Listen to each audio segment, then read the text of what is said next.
ከበሳል ሰው ዋና መርሆች አንዱ ስሜታዊ ጽናትን መገንባት ነው። ይህ ማለት የህይወትን ፈተናዎች ሳይሰበሩ ለመቋቋም የሚያስችል ውስጣዊ ጥንካሬ ማዳበር፣ በጉዟችን ላይ ሌሎች ሊጎዱን ከሚያረጉት ሙከራ ማቆም ባንችልም እንኳን ድርጊታቸውን ምን ያህል ጥልቅ ተጽዕኖ እንደሚያሳድርብንና እንደማያሳድርብን መቆጣጠር እንደምንችል ማወቅ አስፈላጊ ነው። ስሜታዊ ጽናትን ማዳበር ማለት ስድብን፣ ክህደትን ወይም ደግሞ ትችትን በእኩልነት መጋፈጥና የሰላምህን መሰረት እንዳይናወጥ መማር ማለት ነው። የዘርፉ ሊቃን አእምሮአችንን ለችግር አስቀድመን ማዘጋጀት እንዳለብን ያስተምራሉ።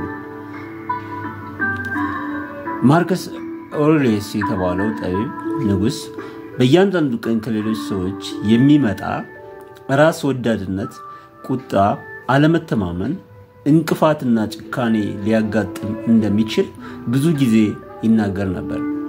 ይህንን እንደ ተስፋ አስቆራጭ ጨለምተኛ ነገር አድርጎ ከማየት ይልቅ ተግባራዊ መፍትሄ የሚሆነውን የራስ ስሜት መከላከያን ማዳበር ተገቢ ነው።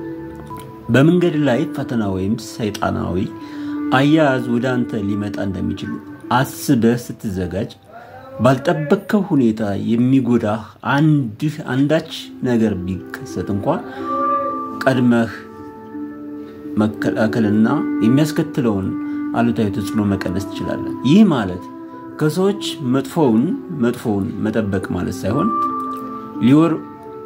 ሊወረውሩብህ ለሚችሉት ነገሮች ሁሉ አእምሮን ዝግጁ ማድረግ ማለት ነው። ጽናት ወይም አይበገሬነት ለህይወት ችግሮች ደንታቢስ መሆን ማለትም አይደለም። በጽናትና በጥንካሬ መጋፈጥ ማለት ነው። ለነሱ ያለ ምላሽ እንጂ ውጫዊ ክስተቶችና የሌሎች ባህሪ ዋጋህን ወይም የአእምሮ ሰላምክን እንደማይናውጡት አውቀህ መጽናት ማለት ነው። ለእያንዳንዱ ለከፋ ስድብ ወይም ንቀት በስሜት ምላሽ እሰጥ ነበር። ነገር ግን በንዴት ወይም በሞቅታ ምላሽ መስጠት ሁኔታውን የመቆጣጠር ኃይሌን አሳልፌ እንድሰጥ እንደሚያደርገኝ ተገነዘብኩ። ለኔ ስሜታዊ ጽናት ሲባል ውስጣዊ ጥንካሬ ነው። ምንም አይነት ውጫዊ ነገር እስካልፈቀድኩለት ድረስ ውስጣዊ ማንነቴ ሊያቃልልና ሊጎዳኝ እንደማይችል በማወቅ ችግርን በጽናት መጋፈጥ ማለት ነው። ሌሎች በቃሎቻቸው ወይም በድርጊቶቻቸው ሊጎዱ ሲሞክሩ ሰላምን መረበሽ እንደሌለበት አስታውስ። ኤፒክተስ የተባለው ጠቢብ እንደተናገረው በህይወት የሚደርስብህ ሳይሆን ለሱ የምትሰጠው ምላሽ ነው ዋናው ጉዳይ ይላል።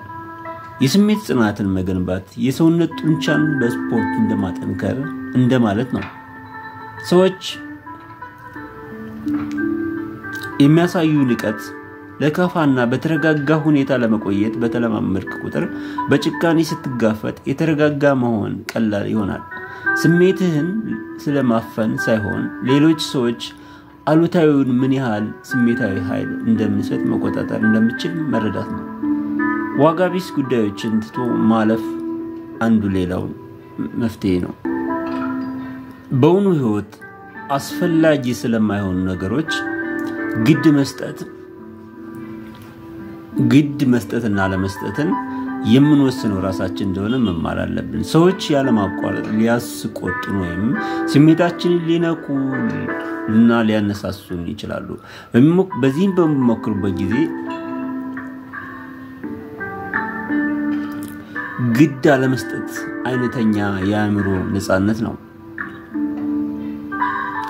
ከቁጥጥር ውጭ የሆኑ ስሜታዊ ሁኔታዎችን ሊያበላሹ የማይገባቸው ነገሮች ላይ ማተኮር መተው ማለት ነው። የሌሎች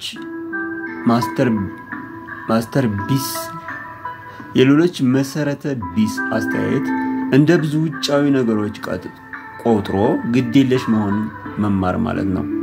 ሰዎች የሚያወሩት እስካልፈቀድክላቸው ድረስ አንተ ግን እንደሆንክ የመወሰን ሚዛን አንተ ማን እንደሆንክ የመወሰን ሚዛን ላይ ምንም እውነተኛ ተጽዕኖ የላቸውም።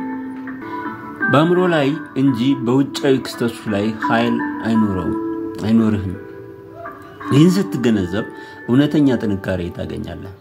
ግድ ለማይሆነው ግድ አለመስጠት ማለት ሰዎች የሚናገሩት ወይም ደግሞ የሚያደርጉት ብዙ ነገሮች ከቁጥጥር ውጭ እንደሆኑና ስለዚህ ውስጣዊ ሰላምን ሊረብሹ እንደማይገባ መረዳት ማለት ነው። በተግባር ይህ ማለት ለእያንዳንዱ ትንሽ ስድብ ወይም ደግሞ ፍርድ ወይም ደግሞ ሐሜትና አልባልታ በስሜት ምላሽ አለመስጠት ማለት ነው። ይልቁንስ ታውቀዋለህ፣ ምንም ለውጥ እንደሌለው ትገነዘባለህ እና ወደፊት ህይወትህን ትቀጥላለህ። በወንዝ ውስጥ ያለ ድንጋይ እንደመሆን ማለት ነው። በአንተ ላይ ሊፈስ ይችላል፣ ነገር ግን ከቦታህ አያነቃንቅህም። ያ ማለት የስሜት ጽናት አለ ማለት ነው። በእያንዳንዱ ፊልሚያ ውስጥ መሳተፍ እንደማያስፈልግህ ወይም አስፈላጊ እንዳልሆነ መገንዘብ ጥሩ ነው። እያንዳንዱ ክርክር ተሳትፎህን አይፈልግም ወይም ደግሞ ግድ አይደለም።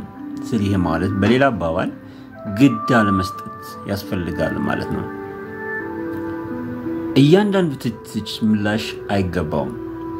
እያንዳንዱ ንግግርም አጸፋዊ ንግግር አያስፈልገውም። ሰዎች ሁሉ ጊዜ አስተያየት ይኖራቸዋል። አንዳንዶቹ ጨካኝ ወይም መሰረተ ቢስ ናቸው።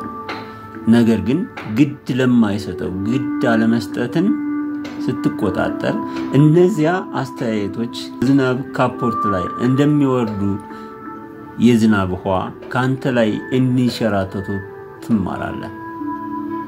ወደ ውስጥ ዘልቀው አይገቡም፣ አንተም አትወስዳቸውም። ስለራስህ ያለህ አመለካከትና ክብር እንዲነኩ አትፈቅድላቸውም።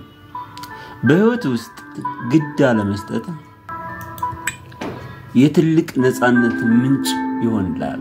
እኔነቴን በትክክል ለማወቁ ሰዎች የራሴን ዋጋ ማረጋገጥ አስፈላጊነቱ አይታየኝም። ይልቁንስ በራሴ እሴቶች ላይ ተመርኩዤ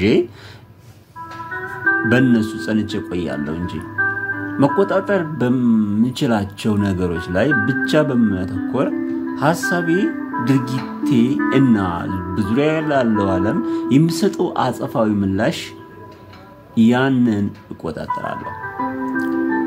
መሄድ ያለበትን እንዲሄድ የመፍቀድ ኃይልን ማወቅ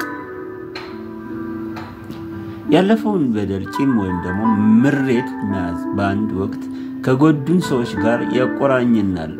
ትቶ ማለፍ የድክመት ምልክት አይደለም፣ የጥንካሬና የራስ የመመራራት ተግባር ነው።